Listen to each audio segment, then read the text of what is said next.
Hello, welcome to the Atlantic Council. My name is Joe Webster. I'm a senior fellow here at the Atlantic Council's Global Energy Center. Wherever you're joining us from, we're delighted to have you here today. Today, we'll be discussing a recent report we published called Recommendations for a U.S. Northeast Hydrogen Hub. Let's walk through today's agenda.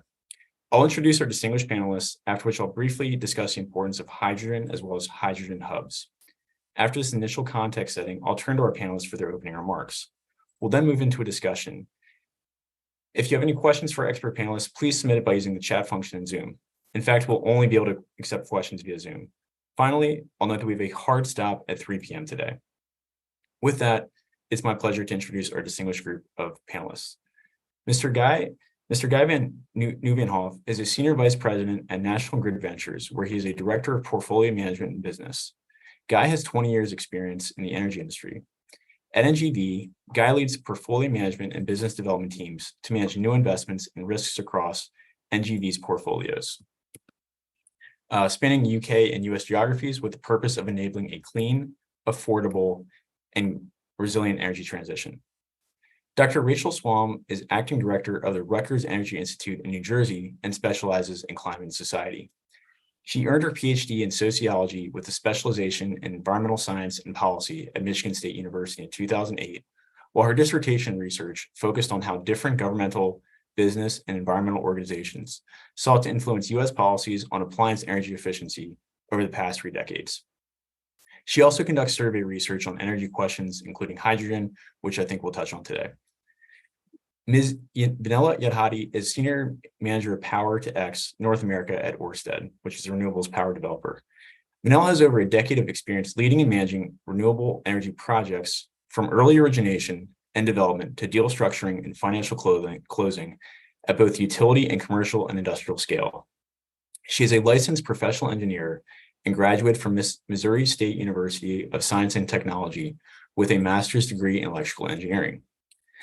Mr. Adam Zarowski is interim director of the Northeast Regional Clean Hydrogen Hub at NYSERDA, or the New York State Energy Research and Development Authority. Prior to this role, Adam was Deputy Secretary for Energy and Finance for the state of New York, where he directly oversaw all policy and regulatory aspects of New York State's energy, climate, and finance portfolios, as well as several state agencies and authorities. Adam is a graduate of Stanford University and Harvard Law School, and is an adjunct professor at Columbia University. So we're very excited to hear from this distinguished group, but before we do, I'll briefly provide some context for hydrogen as well as hydrogen hubs. So hydrogen is, there's a lot of hype around this technology, and much of that is frankly very deserved. Hydrogen is regarded as a promising technology for economically decarbonizing industrial applications at scale. Most hydrogen used today is for the oil refining, ammonia production, and methanol production sectors, and is produced via unabated natural gas or coal. There's significant momentum to make hydrogen production cleaner, however, including via production of clean feedstocks such as renewables, nuclear power, or natural gas with carbon capture and storage. The US has prioritized the development of clean hydrogen through both the Inflation Reduction Act, or IRA, as well as the Infrastructure Investment and Jobs Act, or IIJA.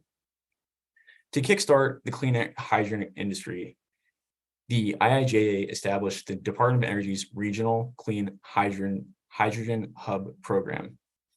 The Northeast Hydrogen Hub includes New York, Connecticut, Maine, Massachusetts, New Jersey, Rhode Island, and Vermont. And it's applying for funding for the via the IIJA, along with other hubs across the country. So the final application deadline is April 7th, 2023, while DOE will start selecting awardees during the summer of 2023.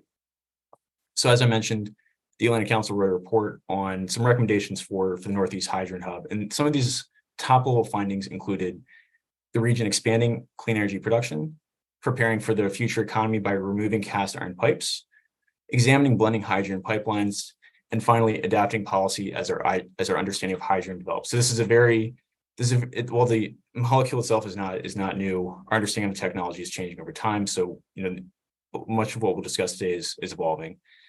So that's enough for me. If you'd like to read more, you can find the report online, and I'll turn to our expert panelists for their comments. So Adam, without further ado, I'll turn it over to you for your opening remarks. Thank you very much. Thank you, Joe, and thanks to the Atlantic Council for having us today. This is, as you, I think, referenced to without drawing too much attention to it, a very timely discussion, given that our proposals and all the hub proposals are due to be filed with the Department of Energy this Friday. And if you see bags under my eyes, it's simply because we are racing towards doing that, and it's a lot of work. So happy to have, as I say, a very timely discussion. As Joe mentioned, I serve as the director of the Northeast Hydrogen Hub, and what that means and what we're trying to do is certainly going to be the subject of what I'd like to discuss now in my opening remarks. Joe gave an outline of the program that the federal government and the Department of Energy has put in place, which is to try to create regional loci, if you will, of hydrogen activity that is meant to drive the industry, scale production, trying to see what works, what doesn't, with an eye towards developing the use of this molecule in a clean way as part of broader strategies. And we in the Northeast are absolutely all in on it. We think there's a tremendous amount of opportunity here. As Joe mentioned, we've put together 7 states partners to form this hub, along with 100 other partners from industry, from research universities, from interest groups, from other state governmental agencies, to really explore what would make sense for the region within the context of this program. And so one of the things I'd actually just say at the onset is, when we think about a hub, we're really thinking about it in 2 ways. One is let's call it the narrow application, and that is to say a set of projects that we would propose to DOE to get funded, and that's what's going in on Friday. But we also think of the hub as a broader exercise and vehicle for the exploration of potential opportunities of this technology as a matter of policy. Governor Hochul here in New York has emphasized hydrogen as an important technology and an important priority, as have some of the other states in our coalition. So we certainly see the importance and value and opportunity of getting federal funding potentially to help build projects in this region. But we also see the whole exercise as a tremendous opportunity to have a broader conversation with anyone who's interested, to understand where the opportunities might be for hydrogen, where the challenges and pitfalls might be, how we think about engagement with various stakeholders around that, and what it's going to take from a policy perspective, health and safety, regulatory, investment, to really capture the opportunities we see here. Joe mentioned briefly, but I think it's important to emphasize that the Northeast Hydrogen Hub is being proposed as a clean hydrogen hub. That is to say, we are committed to create the production of hydrogen for use in this region in a manner that is as clean as possible, namely, primarily, I should say, through electrolytic hydrogen, that is to say, applying electricity to water, creating the hydrogen molecule, and of course, that allows for the possibility of a no or minimal carbon footprint, because the electricity itself can be generated through clean mechanisms. And so that is certainly a focus of our effort. But I would just say it would be remiss to suggest that when we think about a clean hub, we think about it only on the production side, because the states of the Northeast obviously are, as a collection, very committed, in some places in law and other places, working towards it, towards broad decarbonization of the region's economy. And we see hydrogen as an important potential player in that. We are committed, of course, to economic opportunity and development, and we see hydrogen as a potential player in that, as well, and critically, to the notion of a just transition and to the environmental justice considerations that are at the core of these broader strategies.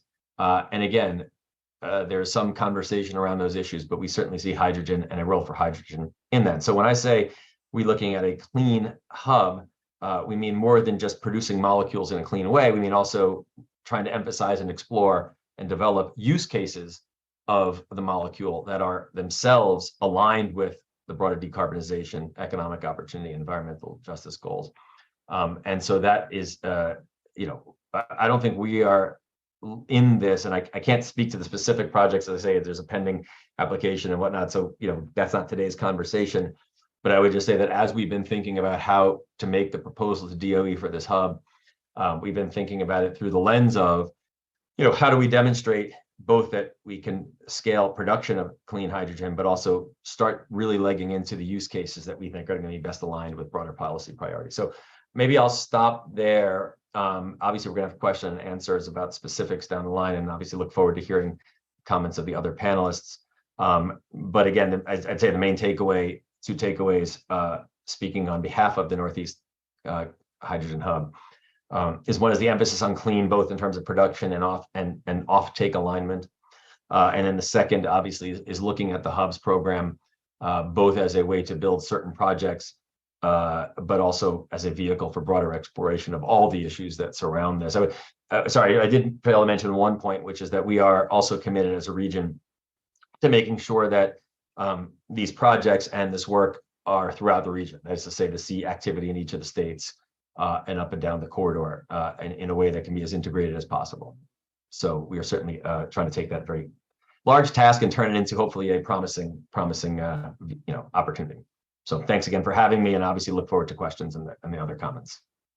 Yeah, I think it's great to have you here today, and thank you for being generous with your time when we know there's a very important deadline coming up here soon. So yeah, we really appreciate you being here and for your comments. And I do want to call attention to that. I think it's a very interesting point you make there about a hub being not just a narrow set of projects, although obviously deployment is very important for hydrogen, but also, kind of building a technology ecosystem and exploring different use cases for hydrogen is very important. I think a really solid point. I would just say, sorry, and just quickly on that, one of the questions we kind of asked ourselves, I mentioned we have 100 partners, and we've had a lot of folks who aren't necessarily even proposing projects and say, hey, can we be a part of the hub? And so one of the questions we've been kind of asking ourselves is, well, what's a great way to use this energy and this interest to try to have more robust conversations, I guess, Joe, to your point, around these issues of health and safety and regulation and scaling and engagement and all the other things that we're talking about. So that's what I was sort of referring to there.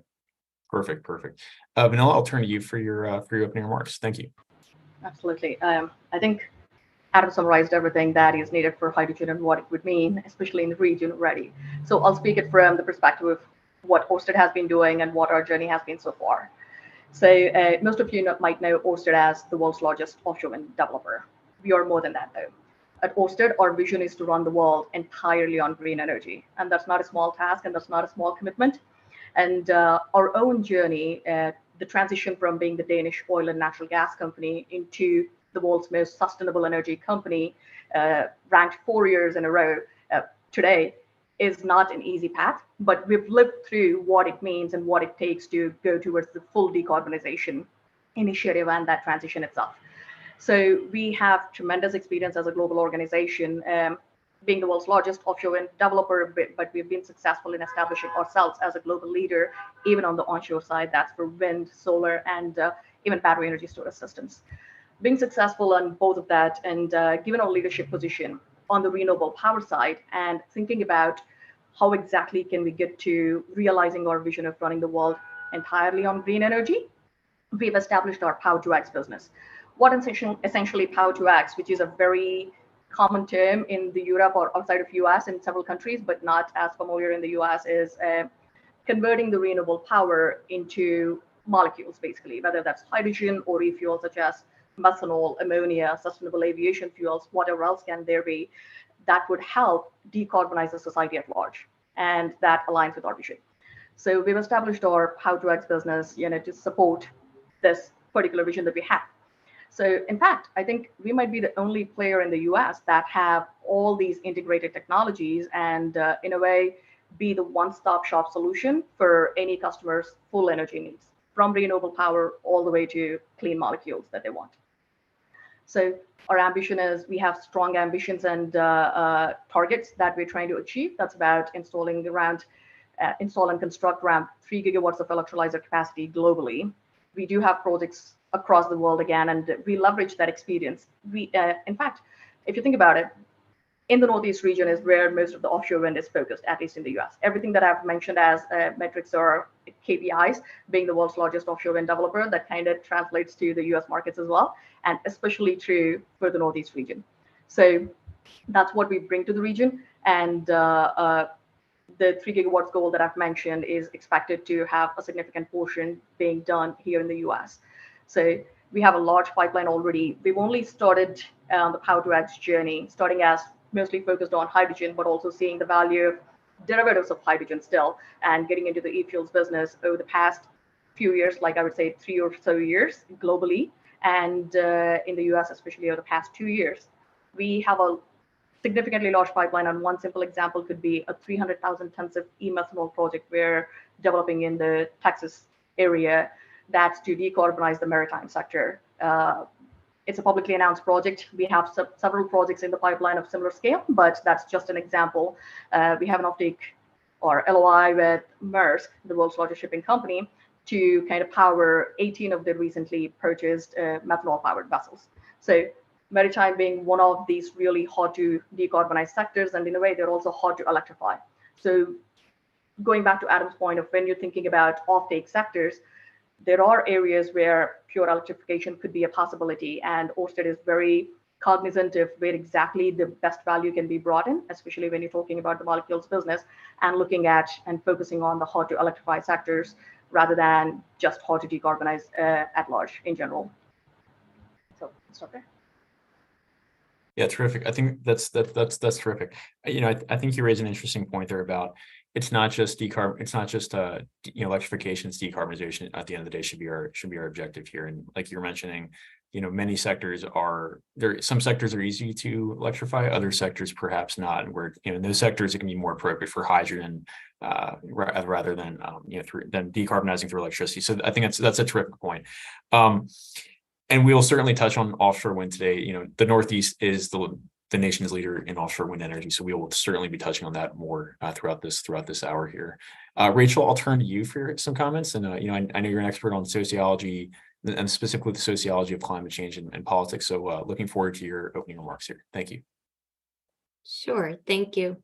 So yeah, I'm kind of new to the hydrogen field as I've kind of focused in the past on the politics of energy efficiency, how people consume, but I do have some current work on the politics of energy transitions and public preferences for decarbonization. And so today I want to open with some comments on thoughts about public support and perceptions of hydrogen energy and the implications of this.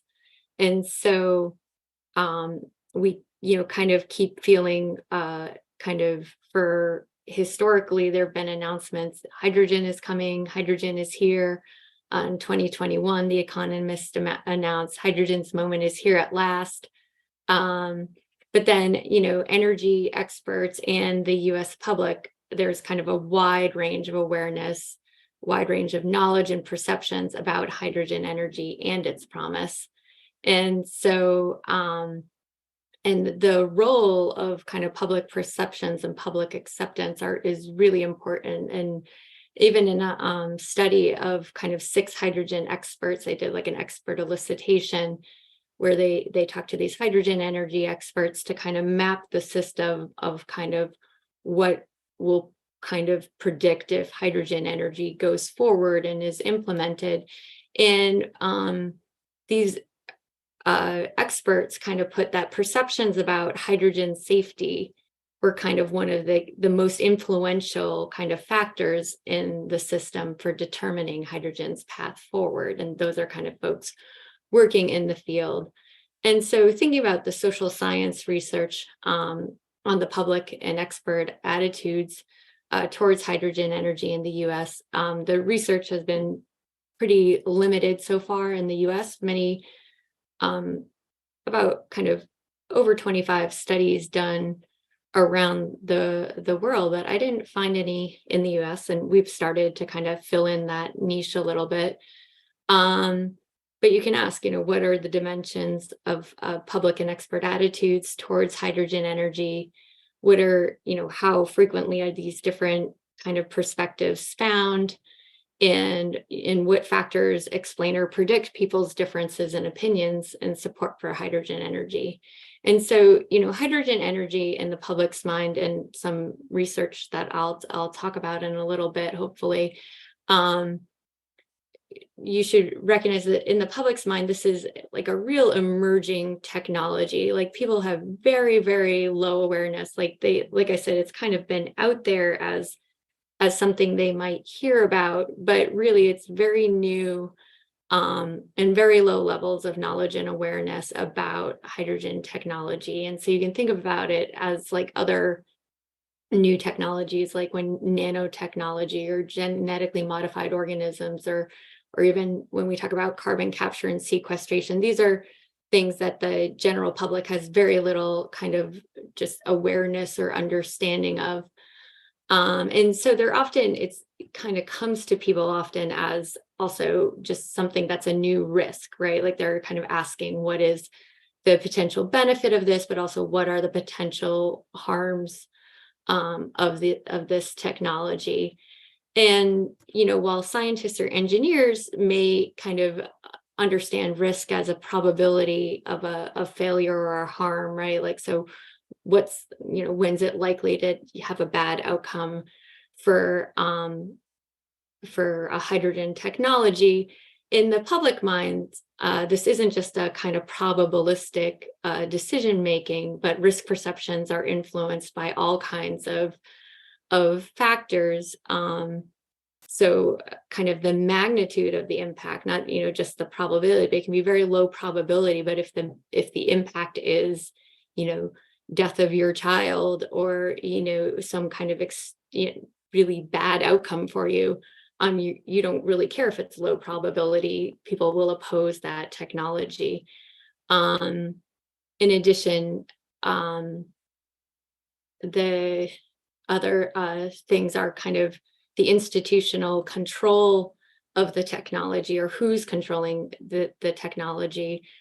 People have ideas about, they're willing to kind of take on a risk that they have their own decision, they're the decision maker for it. So they might, smoke a cigarette or something like that, they're the locus of control. They accept the potential harm. But others, when you're talking about a corporation or a state agency making that decision that they feel like they have no control over and imposing that potential risk on them, then it's often, people can be more likely to oppose it. And then also, what's a key factor in determining their risk perceptions on that is how much do they trust that institution? Do they have a good relationship with NYSERDA, or how do they feel about Orsted, or any of the parties that might be involved? And so the level of trust for that institution really makes a difference. And finally, of course, that people are concerned, or what influences their preferences for accepting or rejecting a potential risk is how they might benefit from accepting the risk. And so the distributions of the costs and benefits of hydrogen energy, do they get clean air in a local area from this acceptance of this risk? Do they get jobs in their communities? What costs are imposed on them? And then finally, when there is kind of a lack of knowledge or high uncertainty, people will often take shortcuts and use social cues to kind of guide whether they're accepting. So I might not know much about hydrogen energy. I might not know any of the details. And therefore, I'm going to ask, somebody I trust, whether it be a neighbor or a family member, or you might look to a political leader that you like. And so people like yourself. And so often when there's kind of a high level of uncertainty, you can have kind of ideologies leading the way, such as kind of liberal or conservative cues for technologies, and rejection or acceptance as well. So that's kind of where I'll stop for that. Okay, yeah, thank you for that. I think that's interesting, and certainly a valuable perspective to have here. And I just call it 2 points. So you're not the only person who's relatively new to hydrogen. I think that's true across a lot of the, especially the policymaking space. There's certainly a lot of folks who are new to this technology.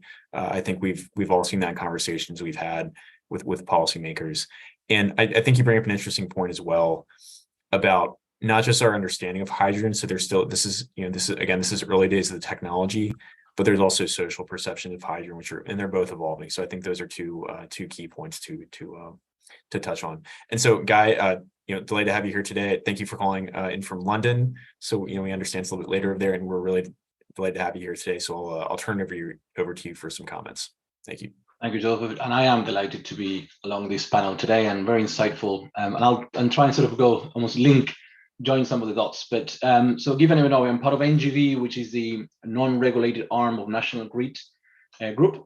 And for those who are not familiarized, we kind of have different assets in UK and US that sort of ranges from LNG storage. We supply sort of peak demand gas, LNG gas in the winter in the UK. We also we're going to have up to 8 gigawatts of interconnection subsea cables connecting UK grid with European countries, as France, Netherlands, sort of to be Denmark, Norway, and Belgium. So significant sort of offshore transmission experience. In the US, we also have onshore solar development. We're developing sort of about 1 gigawatt per year. We have up to 4 gigawatts of traditional power generation. We now obviously have the partnership with RWE and community offshore wind. So what you can see is quite a sort of broad range of sort of technologies, and the role of NGV in the portfolio, which is the group of networks, is that we spearhead. So effectively, we look at what are those new markets, new business models, and of course, hydrogen plays a big role. But before I sort of comment a little bit on how we think about hubs and this particular hub in the US, I wanted to sort of step back a moment and almost remind everyone, hydrogen is just one key pillar along sort of a number of other technologies and solutions to decarbonize in an affordable way. So when at National Grid, we've announced our sort of fossil-free vision last year, and it's anchored effectively first in thinking about how we're going to be reducing the gas demand by 2050.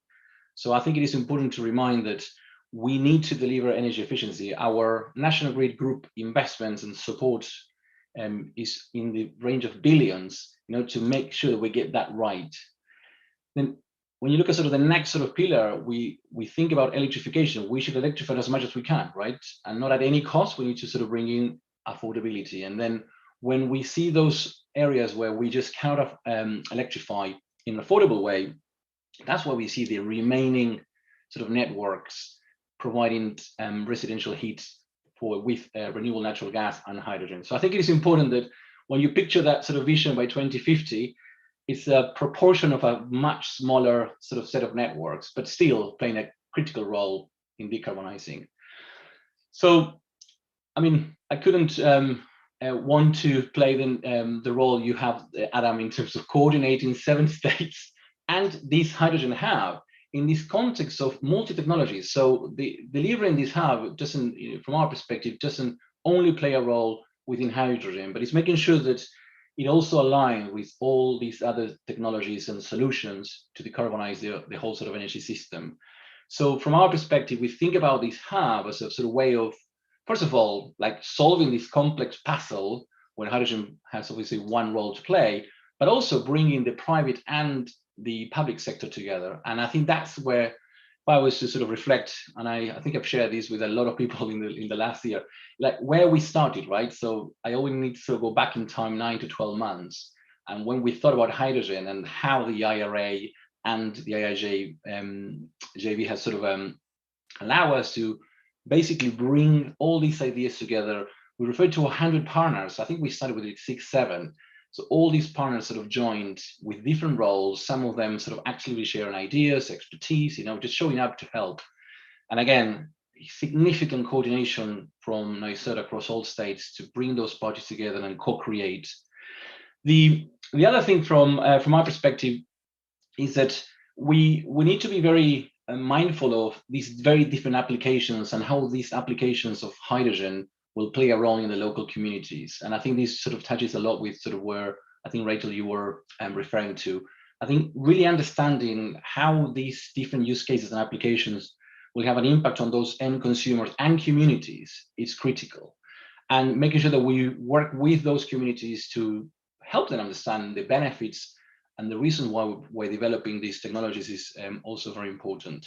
And then finally, it's really about a proof point. And I really like sort of where, Adam, the way you've articulated this in terms of the hub plays a role, initially, but that's not the end game, right? So we shouldn't, as a private sector, only expect that the hub as it is described within the IIJA to be the end solution, but just to kickstart, right? So the example I gave is over the last year, we brought together all these organizations, co-creating ideas, thinking about how to kickstart sort of the hydrogen economy. And there's going to be hundreds of projects out there, all of which can and will scale up just because we brought all those ideas together. So I think that's a very important aspect when we think about the role of the hub. It's a real incubator of ideas and bringing together all these different parties. So I'm going to stop there. I'm very passionate, as you can see. I really hope that we get some good Q&As, and I'll hand over to you, Joe. Yeah, thank you for that. That was terrific, and you bring up some very important points, which I'll recapitulate here. And so we'll talk a lot today about offshore wind generation, and I don't want people to think that this is just some easy process where you turn a button on. There's a lot that goes into that, and including offshore transmission, like Guy mentioned. We do a lot of work on offshore wind transmission, and that is critical, both for Northeast, but also for for the development of the offshore wind industry more broadly. So thank you for touching that. Guy also mentioned that hydrogen is a key pillar, but it's also not the only pillar of decarbonization. I think it's a very important point.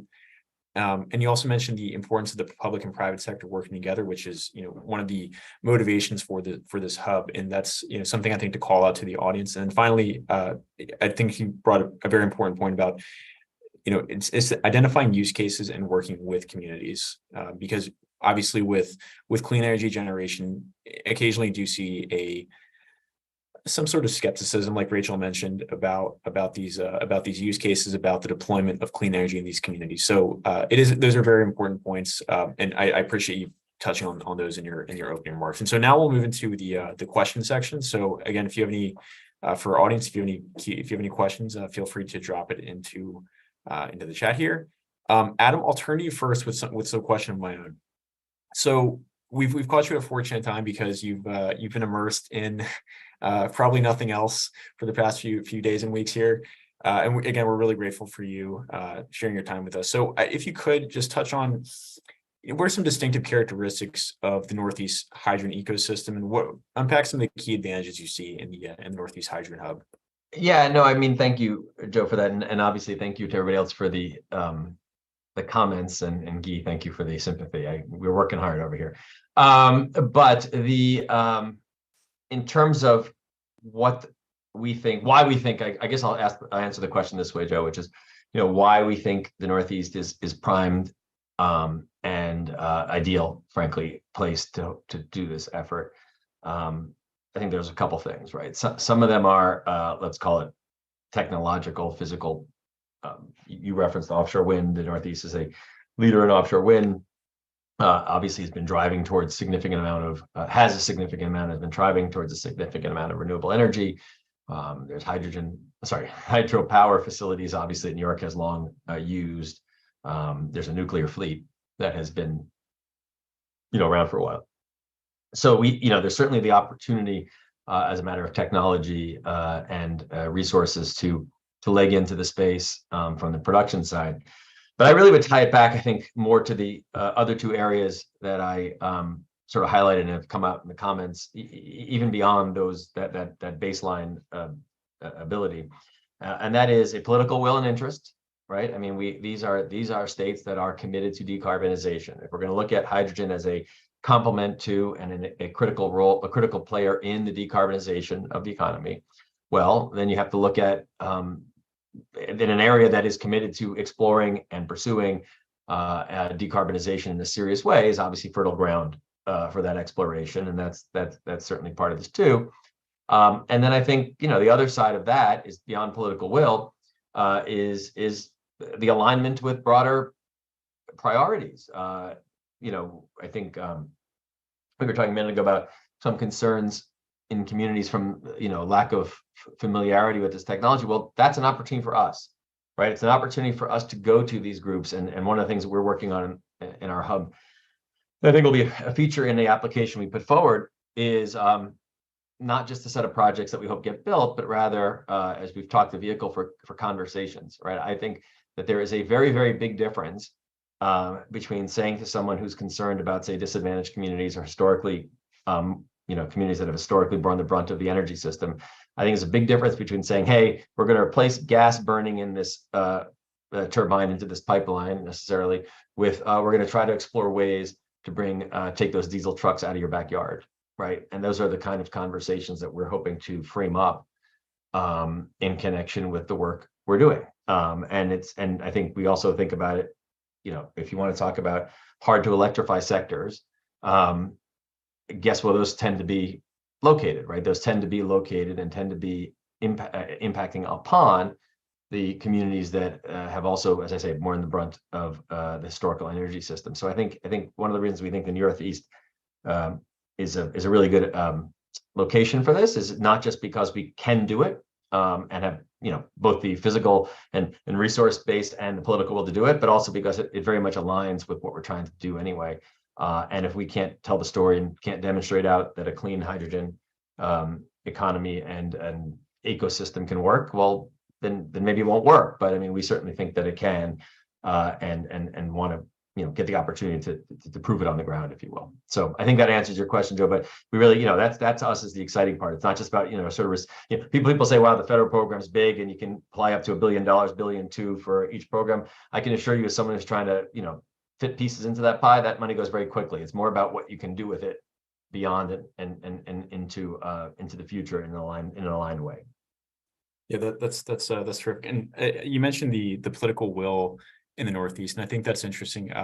This just occurred to me just now talking, but I think there's 7 states, if I'm not mistaken, in the Northeast hub, and I believe that's more states than any other application, which I find interesting. That's another reason we should win. We represent more people in the country in a bigger group and all the rest of it. Of course, I'm not making my pitch. Yes. I was actually trying to the numerical majority holds, right? Yes. But I do think that's interesting. That speaks to the amount of the drive to decarbonize in the Northeast, which I think is very important when we're talking about that in the context of the hub. I will ask about challenges later, but I'll hold that off for now. Okay, so G, I'll turn to you, and I want to talk about wind generation. Great. So you touched on the criticalness and the difficulty of offshore wind transmission, and that's certainly something that's still being discussed in the Northeast. But the Northeast is also the country's leading offshore wind market. So I was wondering if you just elaborate a little bit on how the region is accelerating offshore wind development, and maybe talk about some of the challenges you see in this space as well. So thank you. Thank you. Yeah, so I think I will start by saying, I mean, it is we've got this partnership with RWE, so we've got this sort of one of the largest leases areas. We see enormous potential. The whole offshore wind industry just growing sort of so quickly that I think it's just creating so much great momentum.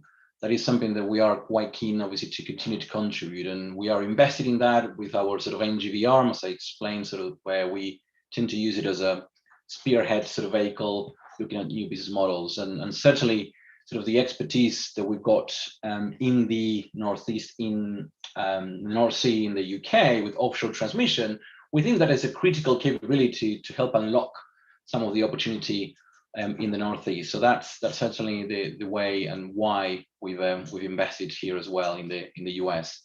We believe that it's also sort of most likely the largest source of clean energy in the Northeast, and I think it's that it also sort of creates some level of excitement in terms of the role that it can create for the whole sort of energy system. We talked about electrification, but also sort of hydrogen. So, and the way we think about this is the whole sort of energy system. So we're thinking offshore wind will play a critical role, but for that you need offshore transmission, and for that you need sort of onshore reinforcement that will actually enable those electrons, I guess, to reach the sort of the consumers and the endpoint of demand.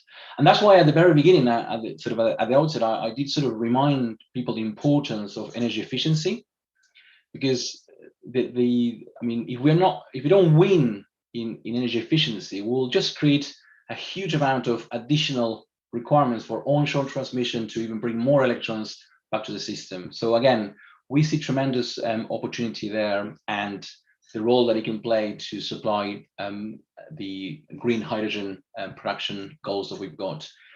I have sort of received sometimes questions around, I mean, is this a competing, is offshore wind for green hydrogen some kind of like a competing sort of source or resource?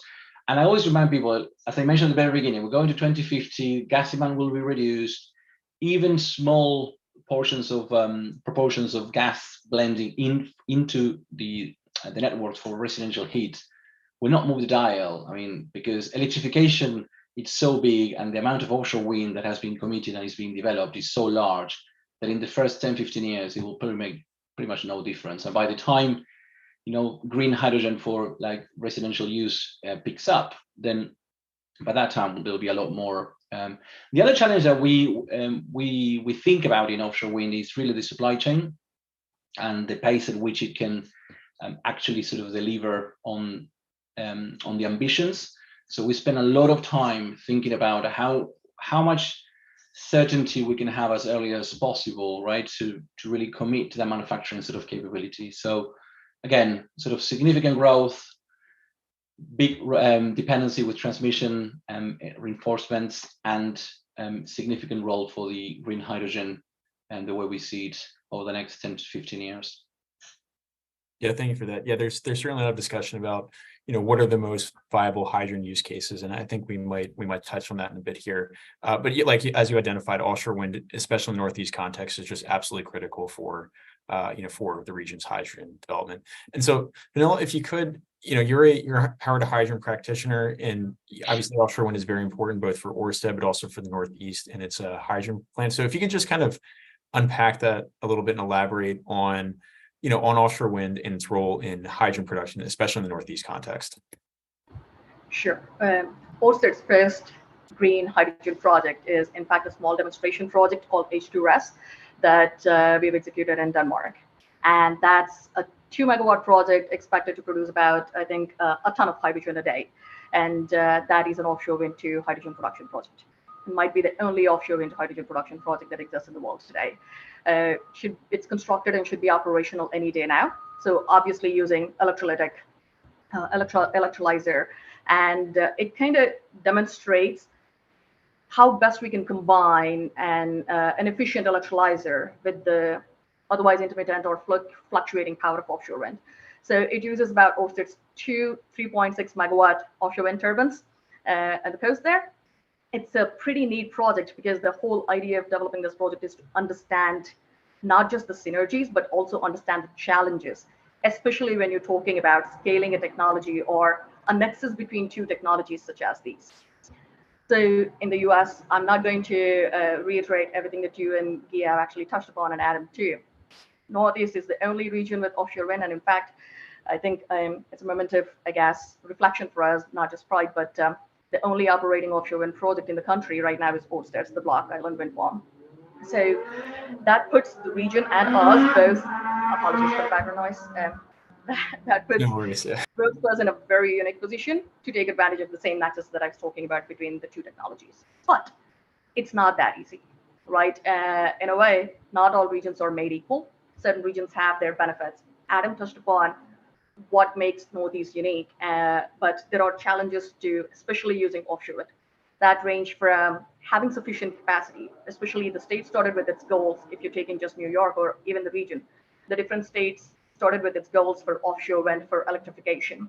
Now we're talking about potentially a new application, such as using the same power or using that power for hydrogen to kind of accelerate the decarbonization goals that the region has set for itself. So from sufficient capacity to the current pricing of power pricing itself, especially when you're talking about offshore wind, and some of the key factors that go into it, Gay touched upon them, including the transmission and everything else that's needed to bring the electrons onshore, to policy and regulatory frameworks that are yet to be evolved and fine-tuned and progressed as well. So, but Orsted's, again, advantage and the value we bring in is that we have extensive experience in shaping the market conditions, especially for emerging and new technologies. Since the first offshore wind turbine that we've commissioned back in 1991, And today, what we see, we've been able to bring down, like I guess in general, for that particular vast resource, the cost by more than 64%. So in Europe, and that's why we see this full-fledged, full-blown up explosion of offshore wind happening in the United States today. And we have some part that we've played, and that significant part that we've played. And I think we can bring the same expertise and same kind of drive and zeal to even kind of making this and use a similar path to support the hydrogen economy as well in the region.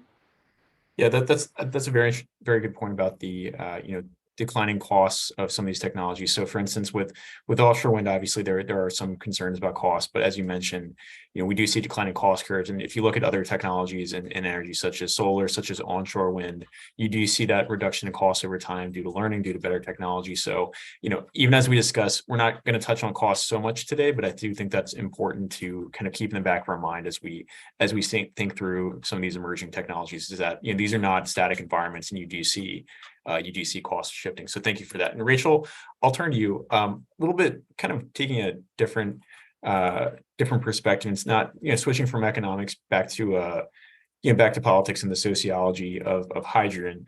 And so, you're an expert on the sociology of the energy transition. This is something you've worked on pretty extensively. And as you alluded to in your opening comments, you've recently collected some data on public perceptions of hydrogen. So if you could you discuss some of those findings and relate that to the Northeast Hydrogen Hub? Thank you. Yeah, sure. So thanks. We just collected some data from February to mid-March. This was a 1,200 person online survey, nationally representative. So the Northeast is within that, but I wasn't able yet. I mean, it'd be interesting to break out the Northeast data and see if it's any different than the other regions and kind of state by state look. We asked a number of questions about preferences for energy technologies for decarbonization, and hydrogen wasn't in that kind of suite of kind of the more widely employed technologies. But we added 2 hydrogen energy questions at the end, and the results were maybe not surprising, but really interesting. So the first question just a couple real basic kind of baseline questions, right? So the first question we asked was, how much would you say you know about hydrogen energy? And 30% of people said nothing. They know nothing. And 40% of people said they know very little. 20% said they know, so you got 70% of our kind of general public population knowing very little on or nothing. And then it kind of breaks out into some for 20%, 7% said they know a good about, and about 3% said they know a lot. So we're certainly skewed towards, as I mentioned earlier, like people having very little awareness and understanding. The second question we asked, which is a lot of fun, we're kind of diving into this data now, was just to kind of start to get an understanding of where people's heads are on these things. And so we asked, when you hear the term hydrogen energy, what questions come to mind? Please list them below. And I just kind of analyzed a sample of 500 of the 1,500 responses we got on that. It takes longer to kind of code this qualitative data, and this is just preliminary. But people, and the other thing I should mention is people often they didn't ask questions, but you could tell they just put what came to their mind, right? So or the kind of first term that popped into their head. So they would say energy from water, or like nuclear, or bomb, right? And so it kind of provides kind of their salient associations and kind of what mental models they might be applying for their thinking about energy. And so 137 out of the 500 I analyzed, about a third didn't answer at all, or just wrote out nothing. And, I think this can also just be when people get to the end of a survey. It was a fairly short survey though. And they don't want to answer, or, but also, and we didn't force them to answer this open-ended one, so, but there's also probably an indication there that people like know so little, they don't even know kind of really how to form a question yet, or kind of don't have, any salient thoughts. The next kind of category was just that beginner. 120 out of the 500 answered just that they just wrote, what is it? What does it do? How does it work? And so a lot of people don't have really any idea and are just wondering where hydrogen energy is coming from, what kind of energy this is. And, that might be, as somebody who's worked on kind of other technologies, when people kind of have very strong ideas already, that make it hard to kind of fix that mental model or change it, so that and correct it. This might be kind of nice for hydrogen energy in some ways, that there's a bit of a blank slate there, as it makes it mean that we'd want to be very thoughtful about how we introduce hydrogen energy technology, and kind of filling in that blank slate, but kind of there's an opportunity there to frame it in a way that helps people make sense of it. And then there's kind of a group of people, I think, that do have some idea and some mental models, or at least they're trying to make sense of it. They're not a blank slate. And so there you had just about 50 people saying things like about water, like they understand it has something to do with water, thinking of hydrolysis, but also merging it with, hydroelectric dams and other things. 7 people answered, had nuclear in the answer. 3 mentioned bombs. And then when people put questions together, what was interesting, is they kind of fell out into 4 categories, where, they had questions about safety. They had questions about costs, going back to just our last discussion there. They were asking, this sounds expensive. Would this be cheaper? How would it impact my electricity costs? What are the environmental impacts? People asking if it would help with climate change. What are some of the other kinds of impacts of it?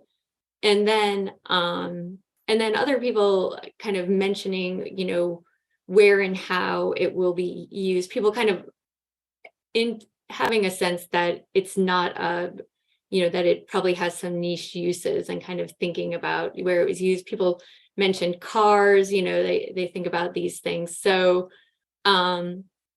there's a lot of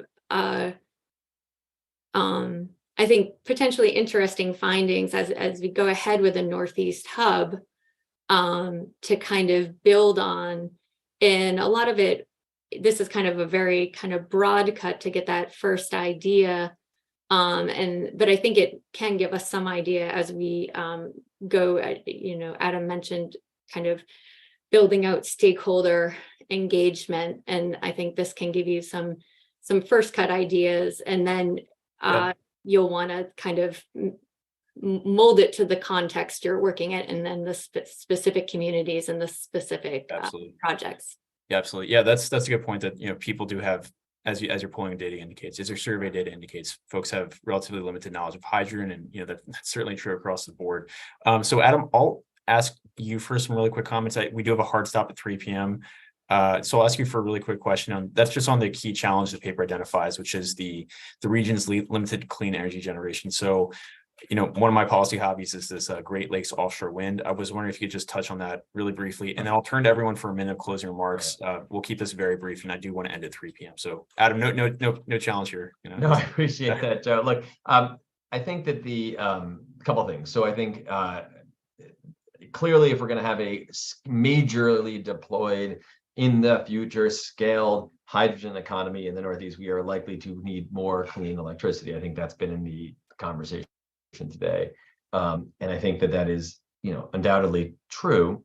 I would note New York State at least is doing pretty well on its goals right now. I say that as with a little bit of a bias, but it's a 70% by 2030 renewable. And if you count sort of what's in the pipeline and what's planned, they're already at sort of 66%. That has to get built, that has to get expanded, but there's a lot of momentum towards production of clean electricity already. But your question sort of is, I think, going towards the next step, which is let's assume there is a large demand for hydrogen and large use cases that are identified and can be scalable. How do we create the clean power to create the hydrogen to meet those demands? And is the offshore Great Lakes among the possible sources? I would just say in the first instance that, as we think about these issues, we obviously are not unaware of those dynamics, but also are very mindful of what, the cart and the horse, which is to say, let's first create the use cases through this kind of program of the hub with using the opportunity that the federal government has presented here to start to answer these questions around what does an ecosystem look like? What does engagement look like? How do we start thinking about public information education, to Rachel's point? How do we think about use cases? Where do they make more sense than they don't? And as you start to map that out, you get a better sense of what your target might look like. And then we can think about, as we've already shown, I think through some of the numbers I just quoted, how you sort of scale to meet that target. I know that there has been some study done on the Great Lakes. As you probably are aware, there's a study that has been submitted. My recollection, this is both currently now and from my time when I was in the governor's office looking at these issues, is that the concern is one of cost at the moment, right? That it's a significant cost issue, and that offshore wind off the coast is progressing so rapidly that there's a question as to whether or not the cost will ever catch up from the lakes, or whether or not the technology that's going to be developed and the systems from the offshore wind that we are working on can leverage over. I think that's all on the table in terms of things to explore. If the demand is so great that we have so much need and so many use cases for hydrogen, I'm sure there'll be revisit and lots of incentives to go that way. But I think from my perspective and our perspective right now, we're really just trying to focus in on is creating the vision, using this program if we can, and if we're lucky enough to get selected, to try to do it in a way that we think articulates the case for the clean uses of clean hydrogen, and in a way that's inclusive. And if we get there, I think, boy, I welcome that conversation to try to solve that as the next problem. So hopefully that's helpful. Yeah, terrific. Thank you for that. Guy, I'll turn to you for any quick closing remarks here. I just want to go back to, this is a very complex, sort of broad sort of energy system that we're trying to sort of solve for, and the hub should be seen as sort of one of many of the efforts to decarbonize in an affordable way. And the last one is just we learn a lot via collaboration. So I really want to be leaving that message in terms of how much we've moved in terms of where we were a year ago, not only with incentives, but just bringing everyone together. So collaboration, and collaboration. Yeah, absolutely. Yeah, collaboration is certainly very important. And as the Northeast is learning, there's 7 states involved, which is, I think, a record as we've discovered today. But no, I'll turn to you for some really quick closing remarks here. Yeah, I think I'll just state it as one thing. The IRA and the DOE hub funding has accelerated the momentum and stimulated the momentum for the market, but we still have a long way to go, especially for regions where there's limited existing use of H2. And what Adam said, basically having to drive both supply and demand together. So I'll say push for targets, standards, and frameworks that enable everyone to lean in and scale up the market is going to be critical. That is outstanding. Very, very succinct remarks. Really appreciate that. Rachel, unfortunately, we have only a few seconds here left, but I really appreciate your sharing the polling data with us, or the survey data. I think that was extremely useful context for this conversation. With that, I will wrap us up. We're at the 3 o'clock mark. I'd like to thank all of our panelists for being so generous with your time. Adam, thank you for joining us. I know when you're extremely busy. Well, we're all extremely busy. Back to it in 30 seconds. Yeah, so thank you, Joe. Thank you, everybody. And G, thank you for calling us from London. I know that there's a time differential there, so we appreciate you sharing your evening with us. And I'd just like to thank the Atlantic Council team here, including Will Tobin, Elena Carpin, Lizzie Bowen, Maya Edwards, Greg Luxack, Jackson Styron, Graham McGillivray, and Eamon Coughlin. Really appreciate everyone's contribution to this. Really enjoy this conversation. There's still so much to unpack. Obviously we're all very passionate about these issues, and unfortunately I had an hour to discuss them, but really look forward to hosting you all in the future again and seeing what's happening with the Northeast Hydrogen Hub. So with that, I'll I'll close it out today. Thank you very Thanks, much. everybody. Thank you, Joe. Yep, thank you. Have a good one. Thank you. Bye.